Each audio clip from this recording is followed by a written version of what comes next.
Today, I'm thrilled to have on the podcast Mario McDonagh, who has an extraordinary life story, which has resulted in him doing fantastic and important work around men's mental health and mental health in general. Mario, I've known you for a long time, and I'm just thrilled to have you on the podcast today. Thank you, Kate. It's a pleasure to be here. Fantastic. Mario, before we dive into your story and what you do now, can you just tell us the businesses that you run? Because you've got a few hats. It's interesting. Yeah, it's a good place to start because I'm simplifying all of the business names and the carry on because of the scattergun approach. But it started with drug and alcohol testing called Screening on Site. And the name was very deliberate, SOS, for distress, because drugs and alcohol causing so much in the workplace. A follow on from my skills as a trainer assessor and working in the industry, and in fact my entire career, and what I've seen, thought, yes, we need this. It's evolved into drug and alcohol awareness and suicide prevention with my support over suicide program, SOS, again. And I created the company name STAH Group, STAH, support, testing, awareness and help in every division from testing, awareness and support.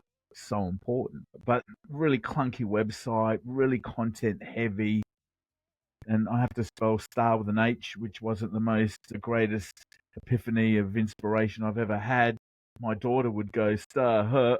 I probably should have known it wasn't that good back then. So I'm watching you laugh. It's hilarious because it's so true. And so I've changed the name. I'm actually launching a new name right now. You see the altruistic educator under my name in the video screen here. That was a bit of the forward thinking, and how I share my story is a bit of altruism, because I really don't get anything out of sharing this, but I know I can help others, which is beautiful. I have my business, which runs and has services, and that's a different level. But then it moved, I looked at what can I do to change this name? And it's been a 3-month journey. And in a moment of frustration, I went to GPT and said, right, Norse, Latin, and gods, give me a word that sums up everything I do. And it came back with Salus.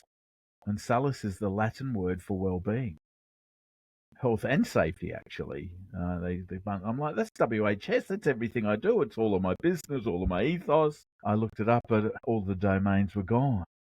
And this word all keep coming up in my head, and I'm looking at all of life's issues, all sectors, and we're at work all day.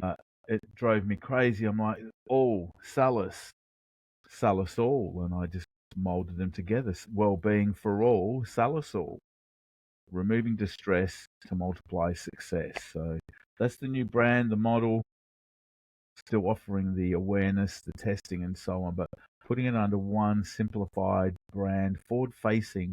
So no matter from the classroom to the boardroom and every cohort in between, there's a pathway for people that they can resonate with and see that we have a solution to help them, or have a pathway to support them. Yeah, thank you. And I think that just in hearing that, it's really clear how much you do care about people. So I love that you're also the altruistic educator, because altruism is a huge part of your offering. And it's interesting that you say you don't get anything out of telling your story. And it is very generous when people share their stories, because it helps us all have permission to have our own stories of trauma and pain. And I know from my own story, particularly when I was drinking a lot, when I tell that story, the more I tell it, the more it feels like it was another person's story. Because it's so ordinary to me now. Yeah. And yet at one stage in my life, I was so ashamed of that story, particularly when I was living it. I was so ashamed of it. And it does tend to have less power over me now because I've owned it. Yeah. And I do think that one of the things that you offer by telling your story is to help other people own their story and to not let it have so much power over them, because we're all fallible. We can all stuff up. Some people are going to stuff up more than other people, but I bet you bottom dollar we all at some stage stuff up and experience extraordinary shame as a result of things that happen in our lives. And the resilience starts to build, I think, once we can own it, and we're not hiding it as much. So I've asked you today to share your story about how you got here. And I think it's such a powerful story because it is, when you told it to me the first time, I was in tears. Like, I just think it's just such a beautifully, you went through so much. So are you happy to share that again now? I can do that. I'm happy to do that. Let me first thank you for sharing yours in the podcast and Yeah. helping people. You're so right about the vulnerability, and I applaud you because you're such an incredible person and you do so much great work out there and help others, and you talk just so freely about it. I do struggle a bit with the subject because it's, well, listeners are going to find out just the horrors I've lived through, quite frankly. Yeah. Which led to me doing some reckless abandonment of self-worth and my Yeah. personal well-being, no doubt, and making poor decisions when I knew better. I knew I was doing the wrong thing. I just didn't care. I'd lost that self-worth Yeah. Yeah. and identity.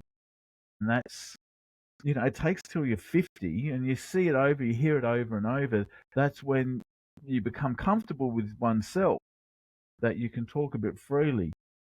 Now, I'm probably a little bit more, I'll say luckier than others, if that's a good way to put it. I'm not sure. Blessed might be a way to look at it, but I've had certain skill sets bestowed upon me with education, how to educate others. So it's actually made it a bit easier for me to talk and share this story. As an educator, it's a powerful tool, and that's where I really found my Yeah. passion, actually educating people. And they put me in Yeah. front of a classroom. It was brilliant. Yeah. It was life changing. So only share what you're comfortable sharing. Oh, look, it's a story. So where do you want to start? Like, I was born in 1971, and it was a dark and gloomy day. But I think What do you remember? Like, well, tell I'll us. go to the beginning. I'm born in New Zealand. My parents eloped, and so they've run away. My sister and I are born there. We lost my brother there, my older brother. I'm very young, and there was a terrible car accident. I've seen the devastation of death firsthand within our family and what that's Yeah. done growing up with my mum, and that's horrifying. And so I was without an older brother. When you finally learn that and you're sort of maybe looking for that missing older brother look, all of a sudden I'm the brother. But that destroyed mum. She wanted to come back home and be with family. And so we were 7 when my parents are Australian, both Australian, the Yeah. heavy Italian side of my mum's side. Her parents are Italian, the Mario, the McDonagh, the Irish, my dad. So mum came home. I came to an airport. There was a sea of people and a big banner, "Welcome home, Teresa." She's one of 12. And so this massive family, I'm like, who are they? And that's your family. I'm like, well, I'm looking at my sister, look at mum and dad. Well, you're my family. I didn't have this concept of No. external family because I hadn't grown up with it. So that was new to me. All of a sudden I had to, all these cousins and aunties and uncles and so that was coming back to Australia, or coming to Australia at age 7. I've been very sheltered in New Zealand, is a way to say my upbringing. And then you're here into Australia, hustle and bustle, if you will, going to schools, and we moved around a bit as we recentered and regrouped. It took a big hit coming from New Zealand to Australia with the currency exchange and so on. So that really hurt the family for a long time, as Dad re-established. He's a big entrepreneur and doing things. In that young youth, the worst happened to me. I was sexually abused, and it was by an older cousin, the oldest cousin. People won't like me saying this within the family, but quite frankly, if someone doesn't stand up and talk against this stuff, it keeps going on and on and on. And I was the last it stopped with me. I remember lashing out and hitting him at a family do once at a soccer game, and everyone realised that I was taking a stance, so that ended that. But might say, well, why is he still breathing and living? Well, that would be another level of problems I'd have to live with. Absolutely. So I'm here. I'm not in jail for that, thankfully. All right, I'm not going to go to jail for that SOB. So when you're a young man and you realise what's happened to you, and I realised what was going on when I was going through sex ed in school, and I'm like, Jesus, and you look around and realise it was a horrifying day. My world changed that day. And I knew something wasn't right anyway, but then you're questioning everything.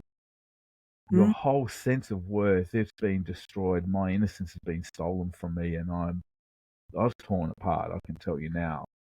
mm, School was terrible. That was full of victimization, ostracization, and racial vilification. Oh, there's a mouthful, but my name was Mario, and I'm the only Italian in the school. And it's one-on-one. People are nice. Put them in a group. Australians are racist and horrible.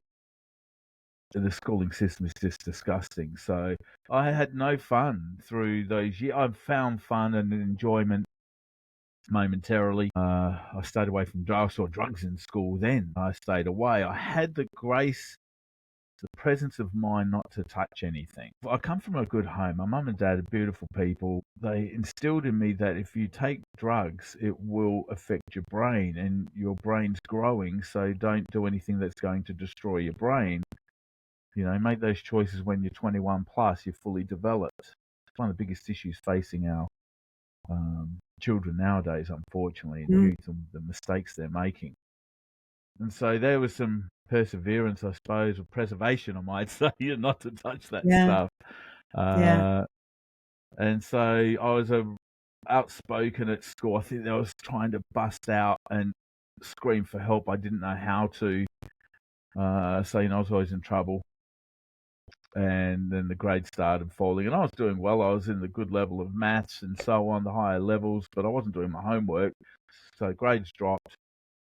Next thing, midterms, year 11, I was asked to leave, and I was put into an apprenticeship. Dad got me in one of the best shops in town, and that was a blessing. Porsches, Mercs, and Ferraris I worked on, lead wiping and metal finishing. So I learned a proper trade, and I learned quality and pride of workmanship, and to do it once and do it well. And that stood me in good stead for my entire career. I'm very thankful for that. I got out of the industry as soon as I could after my apprenticeship, working in another shop or two, because it's hard work, it's noisy, it's terrible. But, yeah. that was my first, I have no core foundational friends. There's none of that through my life because of the moving around and so on, and the different groups. And so then I'm into panel beating, and I'm at trade school, and there's drugs there like you wouldn't believe.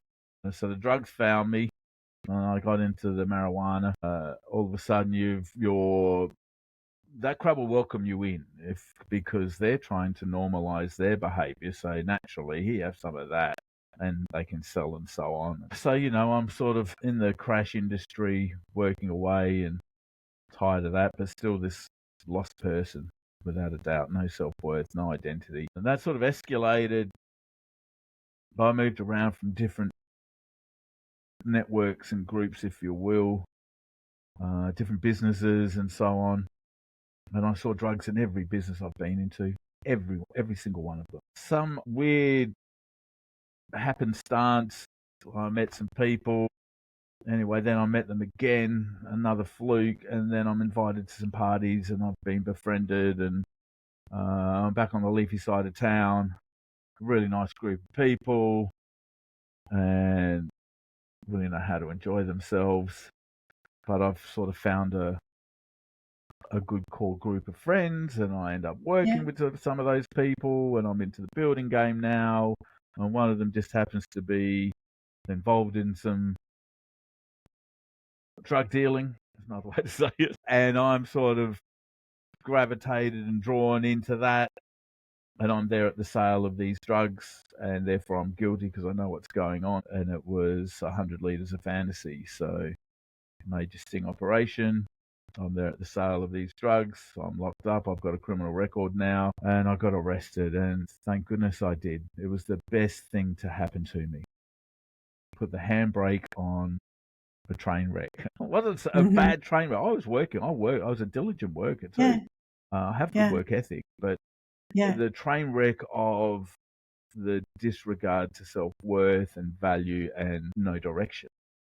Mm. There's And it sounds like the that short group history. of people. But it Sorry. sounds like that group of people. It sounds like that group of people that you were hanging out with. It was about belonging. It was 100%. about because you've done all this moving. You've never had this sense of stability and friendship, and suddenly you've got friends. That must have felt amazing to have friends. There's So of been course some little groups along the way, and I'm not going to go into all of them, but obviously, but this was a pretty solid group, and Yeah. it was, belonging's so important to people. Sense Belonging of is so community and important. belonging is where Yeah. self-worth resonates.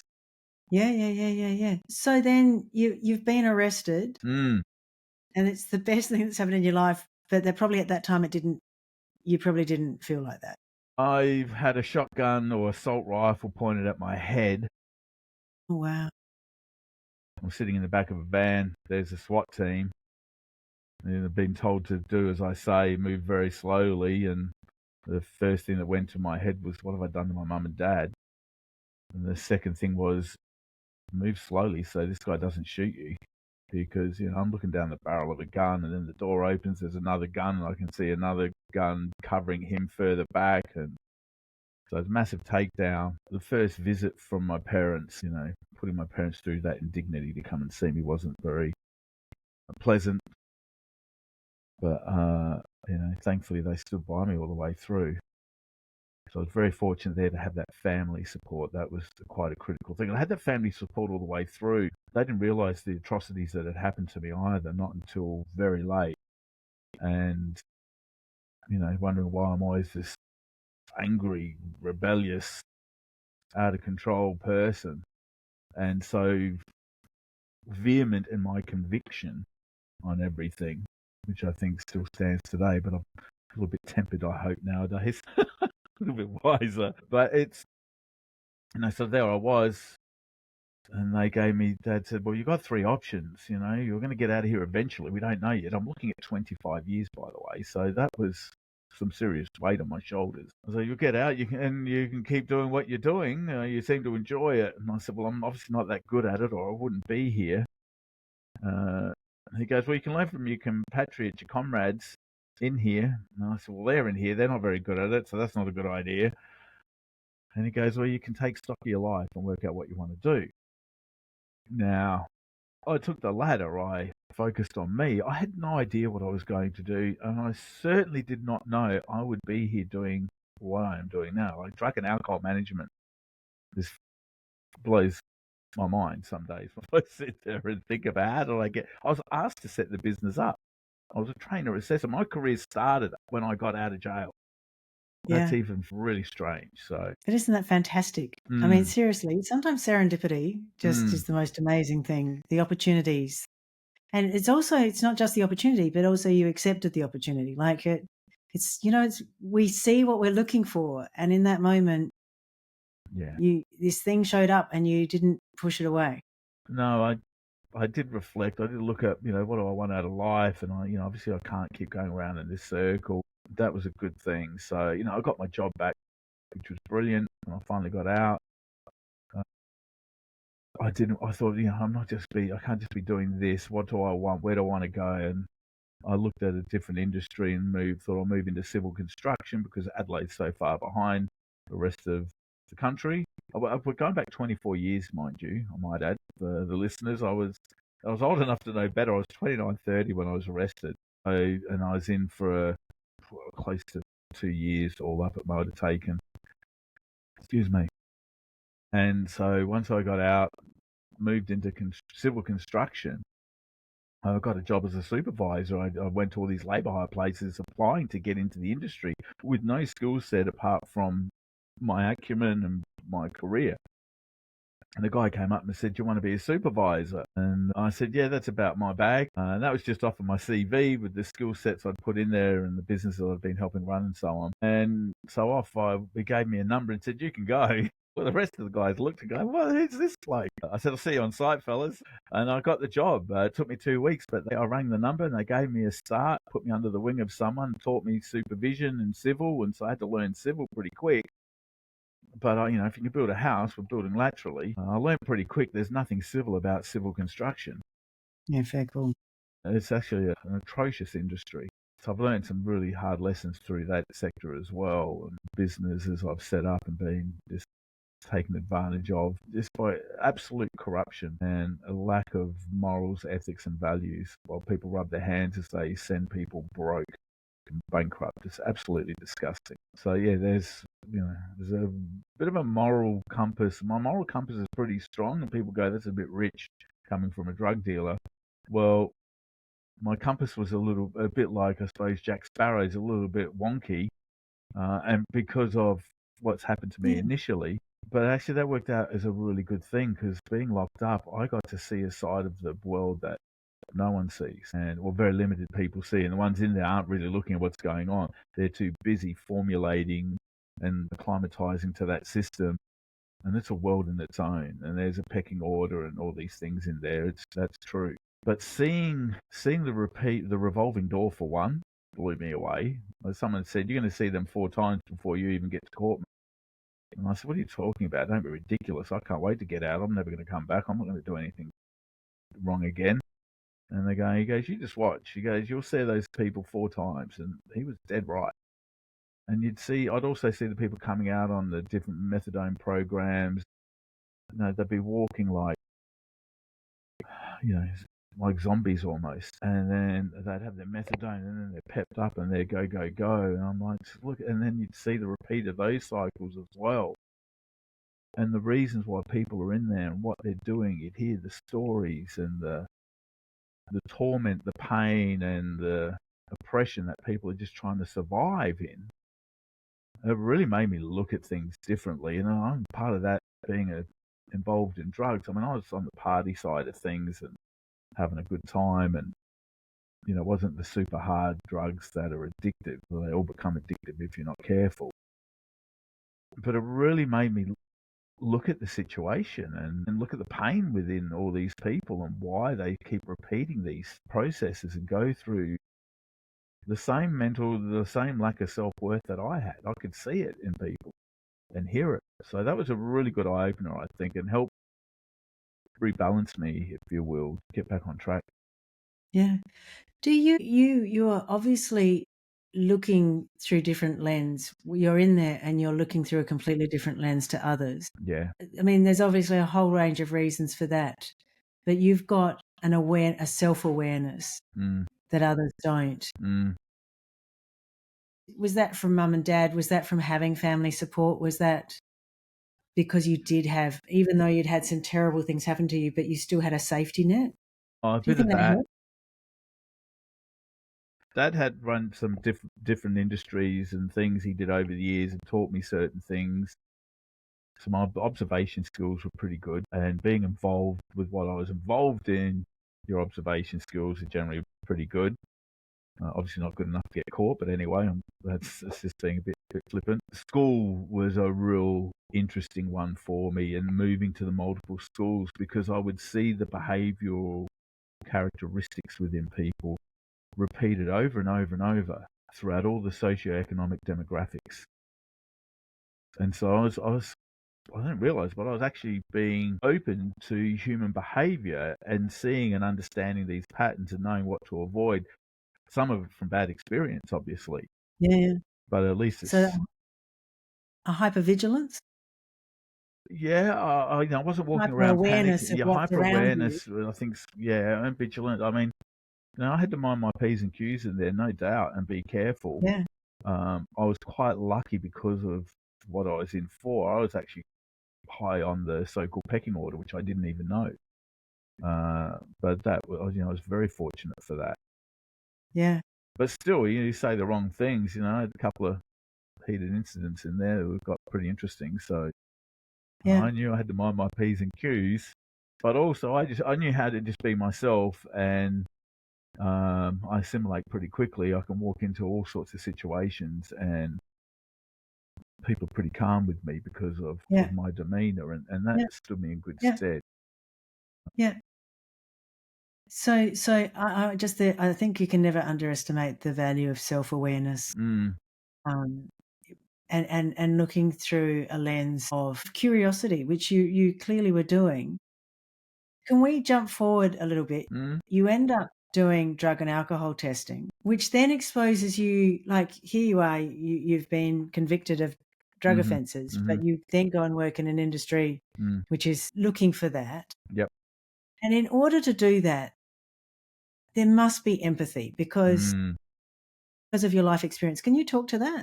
Yeah, that's a really good question. And it's something I've noticed from competitors, from what I hear on this when I'm out testing, going, oh, they act like the police, or, and you're gone and you're nicked, and such the wrong attitude. I'm there to provide compliance. And that's where it came from.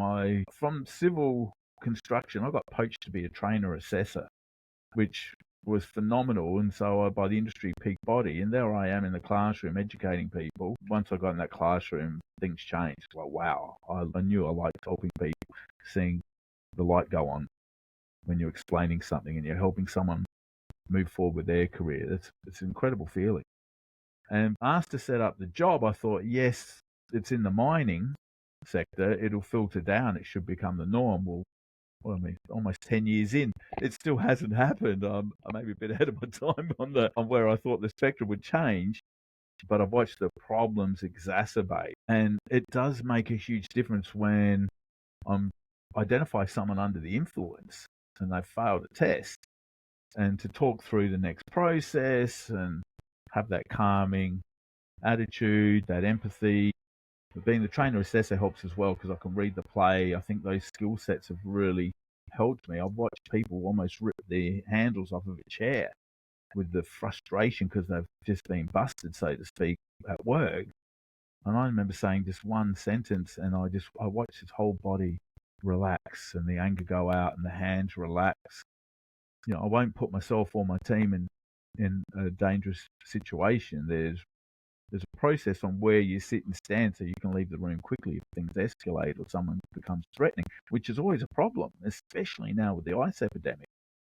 But having that calming tone and being able to talk it through on a level of understanding makes a big difference with people. You don't wander around like I'm the police or anything like that, far from it. And I let them know that too. And they explain why. It's a compliance issue to protect themselves and protect the company. And being able to put it in that simple process in layman's terms clarifies it pretty easy for people. Yeah. And while it is a gotcha moment, like it literally is a gotcha moment. But for you, when you had that gotcha moment, it was in a moment of, I could do something differently. Well, I didn't know that until a little bit later on. I know, but nevertheless, but it did provide you with that opportunity to self-reflect and go, I don't have to choose this. Yeah. And it seems to me that having an approach of empathy in that moment, rather than, congratulations, I've caught you, you baddie. And having empathy provides an opportunity for people to then reflect on that afterwards and go, it's I can use this moment. And just as important with that too, actually explaining that to them, that the organisation supports them and it's not instant dismissal. There's a strike 2 or 3. And so we want to see you remain a contributing member of the community. And I promote that strongly, because if I was allowed to test everyone in Australia immediately, 20% of the workforce would be fired on the spot, whether that be illegal drugs, illicit drugs, which is medication abuse. All right, so it's all illicit anyway. They're used together and taking things behind closed doors, or whether it be alcohol. The usage out there is phenomenal. So we don't want to see people. We wouldn't have a workforce. So it's about keeping people employed and helping keep creating safer communities, creating wellbeing for all. Salus, it's where it's sort of I've come back to the heart of the problem. People. And looking after them. My logo is going to be a heart, a golden heart on a shield, because it's the heart of the issue. So you've done you've done drug and alcohol testing, but this has then taken you down another path because of the better understanding about how we end up in this position of drug and alcohol dependency. And it's now brought you to this world of suicide prevention. Well, I'll go back one step, because something really incredible happened when I was a trainer assessor, and I was asked to do a scholarship or apply for a scholarship for embedding sustainability in adult education, the vet sector, vocationary educational training, they call it, a vet, so what a mouthful. And I won the scholarship, one of the first 80 people in Australia. It was phenomenal training, 2 weeks of intensive postgrad training from 2 incredible ladies, and that really changed me around education too. I've built this whole brand around it. My whole business is around the sustainable holistic solution. Because at the moment, everything's a silo. Doing drug and alcohol management, mental health, look at suicide, gambling, look at these issues. And they're all silos. But the problem is a holistic issue affecting all of us. Like we're hemorrhaging $600 million a day to mental health and lost productivity. I say, do we keep leading or do we start leading? And we need to lead by applying an holistic solution that covers all of these issues. And so from that sustainable training, I knew there was big issues. The first thing I wrote was the drug and alcohol awareness for a safe work environment, and one for management implementing reasonable suspicion for cause testing. That the ice epidemic is something really irks me. I'm really passionate against that. It's such a disgusting drug, just killing our country, killing the fabric of society, destroying families. And yet 59% of ice users don't even know it's dangerous to their health. And this is a study from Dr. Gabriella Todd. After 5 uses, it's the same symptoms as onset Parkinson's disease. So we're 5 to 10% of the population's on ice. The statistics are too high. We know 2% of the workforce is on it right now, and that's a 2018 report. And if you look at the ice usage around the company, it is out of control. As I said 4 years ago, when the boarding gates open, after the pandemic, ice will skyrocket, and the last National Wastewater Drug Monitoring Program has verified that.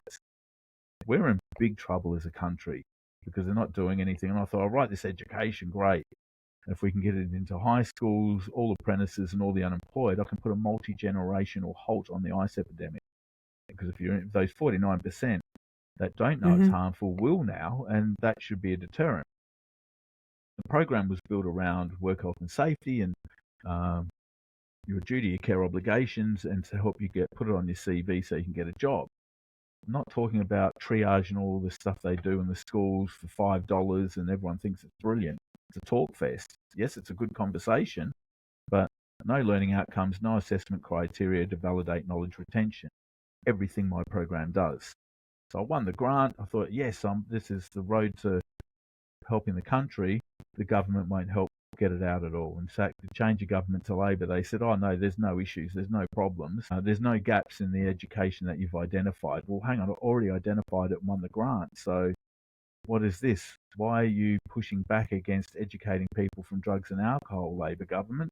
It's pretty sad. And I've championed further only to receive a letter saying we spent $26 million on more hospital beds and services for ice addicts. We're doing a really good job. Where's the proactive pathways to prevention, what I provide? The holistic solution. Where's the education to stop the users? $8 billion on methamphetamine, on ice alone, is being spent. Now, how many people could I educate for that money across the country is phenomenal. And one person funds the testing for everyone else that I keep gainfully employed because of the tax money and so on. Like, it's a holistic solution. It's just mad. So I wrote that and really haven't got far with it except knocking on doors and selling it one business at a time. Well, just madness with what's going on.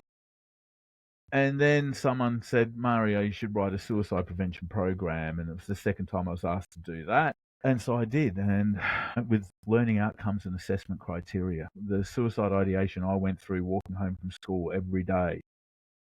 One, hating school, the bullying, and no self-worth after knowing I've lost my identity and the abuse and so on. And there's no way for anyone to live. It's horrible.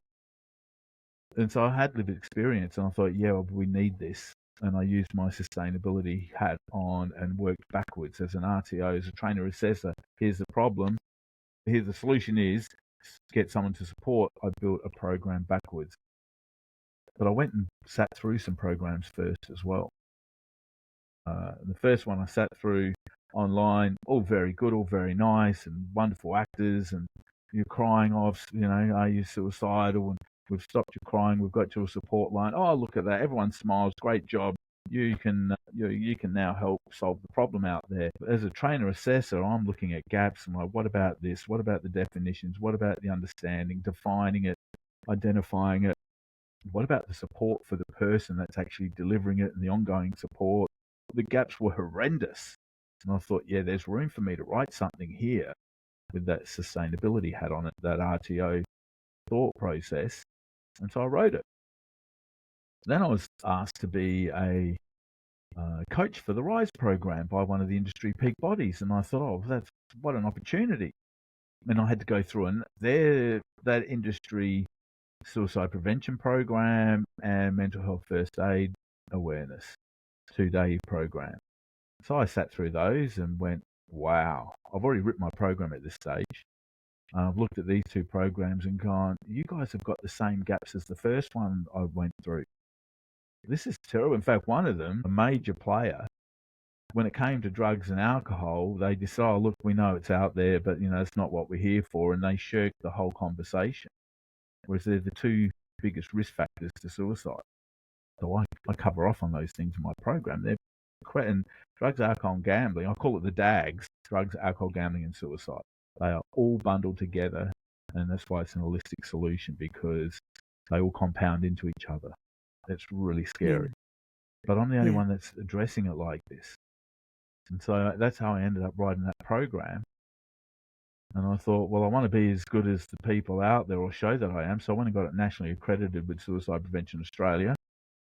And I was also introduced to the Australian CPD standards. And so I went and applied for that, and I'm now accredited for 4 hours of non-clinical CPD units under APRA. So the entire healthcare profession can tick off 4 hours of training, which also fits into all the white-collar levels that have to do any CP, continuous professional development, to maintain their licensing. Well, under Are You OK Day, here's a program that will do more than just let's have a cupcake and ask someone, are you okay? Because that does nothing. And to get those accreditations, I had to have learning outcomes, assessment criteria to validate knowledge retention. The real interesting thing was doing the APRA one, all of my learning outcomes had to start with measurable verbs. I'm like, oh, better check these, and boom, boom, boom. I Google some stuff, and Bloom's taxonomy of measurable verbs, and I'm like, okay. And of the 69 questions in the assessment I went through, I had to change 4. So I thought, geez, you've done a pretty good job, Mars. I was pretty chuffed about that. But that in itself, that was a really cool experience, because I was sitting there at my computer and I've got a whiteboard and so on, and I looked at, I think it was section 5 on the assessment. I'm looking at the learning outcomes, and there was an acronym going down from the start of each one, and I saw the word video. The validate, identify, describe, explain, observe. And that was the start of the learning outcomes. Video, so I write video down on the board. I thought, oh, there's something in that. And I looked at it for a day or two, and then I'm like, stop the video. Video stop. And so SV, I Googled all these SV words, and born was my Stop the Video Mind Hack Mastery, where I teach people to break the negative behavioral patterns and be the director of their future. And I use a bit of word simulation with SV words, and I define ideation, same as I do on the program, but giving people the tools to be able to know when that ideation process starts. So instead of it ending up at the bad end of the scale, actualization, they can interrupt those thought patterns from just when it's an abstract idea, that first word, right, get up, do something, move, change, right? Those patterns and some of the things and tools I've been taught and used to help me survive and be where I am today, quite frankly. I was thinking exactly that. I mean, you had to stop your own video multiple times, and you just thinking about that kid who walking home from school not feeling okay, to the kid who didn't finish school and then becomes an educator and writes programs that get, like, seriously. I think you've done okay, Mario. Thank you. Yeah. I'm believing it myself nowadays. I do a lot of work on myself. Yeah. I have, over the years, there's been bits and pieces, but the last 2 years, I started putting some professional development into myself with some different coaches and different programs. And lately, the last 2 months, I've been reading voraciously, or audiobooks for me, because I can't read for long times. I had a terrible head accident 2 years ago, and that almost changed my life. I'm lucky to be here, I think. I'm still able to reiterate all of my knowledge, and I'm so thankful for that. But the readings and self-improvement and professional development is so powerful and so important. It's helping me improve on everything that I do every day. When I'm putting people through Stop the Video, it changes slightly. I tweak little things, but there's a pattern. I have my modality I take them through because it works. And this is the most uplifting thing, I think, for me doing this program was I'd identify the people I was doing this training under the industry peak body. But the only people that would ring up and go, yeah, I want to speak to the DAGS guy, right, the regulator as well, he's out there doing the drug and alcohol testing. No one's going to come forward in the construction industry and talk to me. No way, they're going to lose their job. And so it was a bit hard to get clients. And the ones I got were the ones that I actually identified under the influence on site. And I'd say to them, well, what do you want to do? It's I can offer this. You can go into the RISE program. You can get me for 3 hours of free consultation. I can try and give you some guidance if you want. I'd love to help you. Well, what would you know? And they look at me and, I'm doing this and blah, blah, blah, my coke or this or whatever, or the custody or the alcohol. And I said, listen, mate, whatever you think you've done, I think I'm probably about 10 times higher than that, pal. And they look at me, what do you mean? And I go, well, have you been locked up? You get arrested for 100 litres of fantasy, because that's where I've been. And they just look at me because I don't fit the model of what you'd expect. And they go, oh. And so all of a sudden I've got a bit of credence with them, and that's great. They come on board with the program. But when I go through their modalities, I make them assess their life, their food, their sleep, all these different patterns in their life, so we can give it a rating out of 10 so we can assess it each week. And I leave self-worth last. And generally, without a doubt, it's either a 2 or a 3 out of 10. And after 1 week of Stop the Video, they come back and their self-worth is 5 or 6. And I'm like, wow. When I got that 4 times in a row, I thought, you've got something here. You've actually got something that's helping people, Mario. You need to stop waiting for the RISE program, because you're not going to get very far waiting for that. So how do you get work now? Like, apart from people who are assessed, are you being referred into companies, or I'm marketing myself to companies now? I'm putting everything on a new website. So I made the Salus website forward facing, so people can see the products. They can see the streams that suit their avatar, if you will.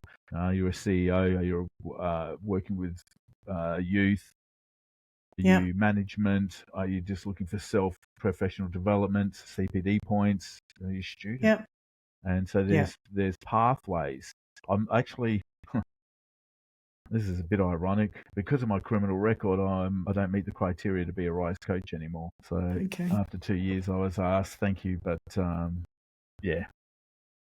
And they've known my history. I'm transparent. I was at the front. That was the whole reason why I said, well, there's this. And I said, well, no, that's actually a pretty good reason why you're here, Mario. New people in charge decided that I'm not a good enough person to be doing that. And I thought, well, okay, that's great. I'll market myself and push it out there, because I can probably do more help that way than waiting for the dribs and drabs this way. It's an industry that is the worst when it comes to suicide, ice addiction, drugs, alcohol, gambling. Construction is the worst sector, yet it's treated like a joke, quite frankly, heavily unionised and supporting that kind of behaviour.